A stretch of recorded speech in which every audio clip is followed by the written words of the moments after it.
असम चाय जनजाति छात्र संस्था की जोरहाट जिला समिति के नेतृत्व में जोरहाट, तिताबर, मरियानी टियोक और रोडग्या शाखा समितियों के सहयोग से सोमवार को 3 घंटे का धरना कार्यक्रम आयोजित किया गया।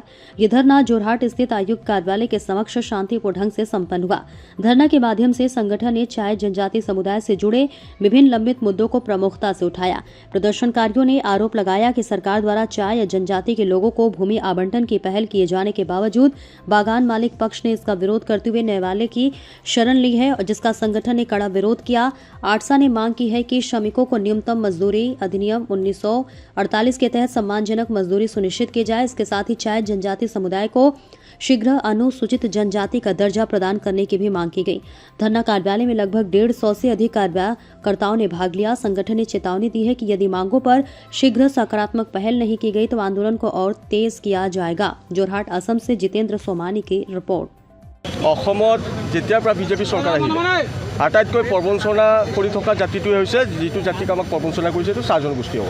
অসমত 1 কোটি জনসংখ্যা থকা এটা জাতি হৈছে চাহ জনগোষ্ঠীসকল। আজি 16 চনত বিজেপি চৰকাৰ আহিলে তেওঁলোকে প্ৰতিশ্ৰুতি দিছিলে চাহ জনগোষ্ঠীসকলক জনজাতিকৰণ প্ৰদান কৰিম। শ্ৰমিকৰ মজুৰি লেবাৰ প্লেণ্টেশ্যন এক্ট 1951 মতে তেওঁলোকে বৃদ্ধি কৰিম বুলি কথা দিছিলে। শ্ৰমিকসকল আৱাসগৃহ থকা ভূমিসকলক পটা দিম বুলি ঘোষণা কৰিছিলে। কিন্তু আজি 10টা বছৰ অতিক্ৰম কৰিলে, 15 দিনৰ পিছত মডেল কোড অফ কণ্ডাক্ট জাৰি হ'ব। কিন্তু আজিৰ তাৰিখত বিজেপি চৰকাৰে যিটো চাহ জনগোষ্ঠীসকলে মুখ্য 3টা দাবী কিন্তু পূৰণ কৰা দেখা নাপালোঁ। জনজাতিকৰণটো লাষ্টত শেষ মুহূৰ্তত এটা সিদ্ধান্ত লৈছিলে অসম চৰকাৰে যে STV কোনো ভাৰত চৰকাৰৰ সংবিধানত নাই, কোনো উল্লেখ নাই। STP STH আছে, কিন্তু ভি নামত এটা ঠগ প্ৰবঞ্চনা কৰি জনগোষ্ঠীটোক এটা প্ৰতাৰণা কৰিবৰ কাৰণে এটা নিজে সৃষ্টি কৰিলে হিমন্ত বিশ্ব শৰ্মা ডাঙৰীয়া, মুখ্যমন্ত্ৰী ডাঙৰীয়াই। আমি তাৰ বিৰোধিতা কৰিছোঁ।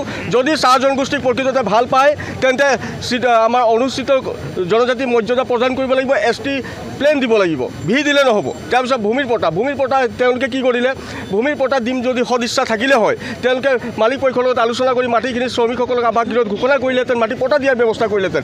আমি এইকাৰণে অসমত থকা শাসননিৰ্দিষ্ট বিজেপি চৰকাৰক আমি আহ্বান জনাইছোঁ আৰু আজি দাবী তুলিছোঁ।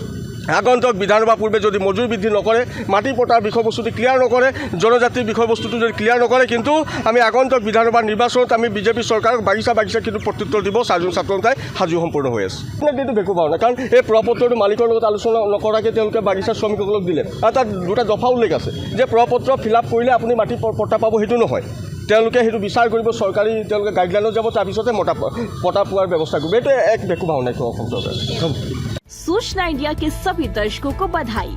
अब आप सूचना इंडिया देख सकते हैं जियो टीवी चैनल नंबर 4053 पर भी। साथ ही सूचना इंडिया के सभी सोशल प्लेटफॉर्म इंस्टाग्राम, फेसबुक और ट्विटर से जुड़े और पाएं आपके क्षेत्र से जुड़ी हर एक खबर।